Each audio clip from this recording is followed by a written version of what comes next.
Alright, some of you have been asking about this amp rack, so I'm just going to do a quick video on it. This is a main amp rack. There's no X32 stage boxes in here. It's just basically amps for driving mains, subs, that kind of stuff. And originally it was designed to do 2/2, so 2 tops over 2 subs per side. It'll do the line array system, all of it, all 6 boxes aside over a couple double 18s if you wanted to. Each amplifier is 2 ohms stable, and it will run 2 ohms, no problem. These Peaveys are surprisingly good, surprisingly happy driving low impedance loads. Currently, let's see, the last show we had these Macauleys. These were double 12, 2-inch. Over there we have some double 18s. All the gear is passive, of course, so let's see. Driverack, it's a stereo input Driverack. High, low, mid, low, mid, low, low. This curve is right, left, right low, sorry, left low, right low. And the reason I do low and mid on one amplifier is because if there's ever a failure, it's very easy to move everything over to a spare. This tends to be a spare, though honestly it's never been used. So we've had a failure with this many years ago, but it's been fixed and it's been fine. This had a failure as well. One channel went out. Got it repaired 5-6 years ago. It's been fine ever since. It's been a rock solid amp. So all right, so that's the deal. And then down here we've got a patch panel, blank patch panel that I have AC. So let's flip this thing on its face and we'll take a look at the back. Whenever you're working on amp racks,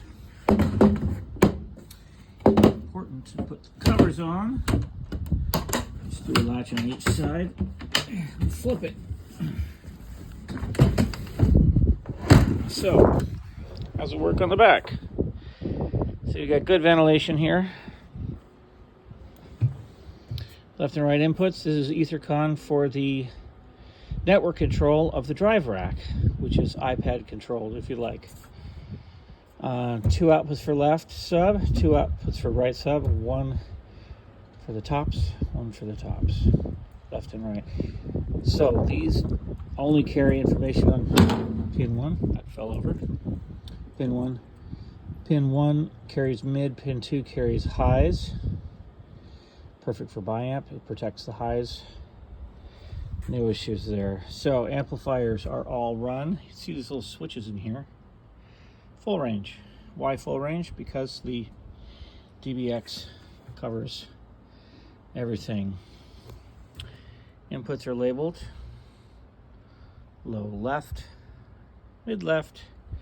Now these amplifiers have a jumper, so we're going to take the low left. We're going to jumper down here to drive subwoofer. So once again, because we are running these outputs carry channel A carries A and B on the outputs, so we're able to use one connection for both channels.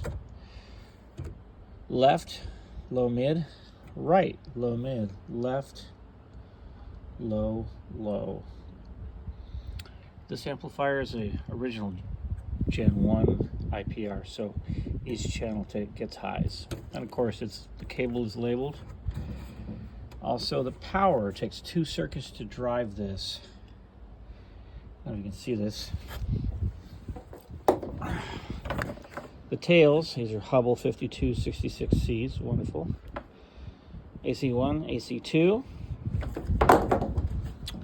AC1 goes to that dual right there. AC2 goes to the other 2 duals. And that labels, you can't really see it in there, but that's essentially, it's not going to let me do that. Okay. Tells you what AC is what. And last but not least, I'll grab this cable over here. input cables live with the rack. So what you're going to get is when you open up this rack, you're always going to have a pair of XLRs to connect. So we're not having to go look for cables. Once the rack is opened, everything is there to connect to whatever else. So that's it. Hope you enjoy the video.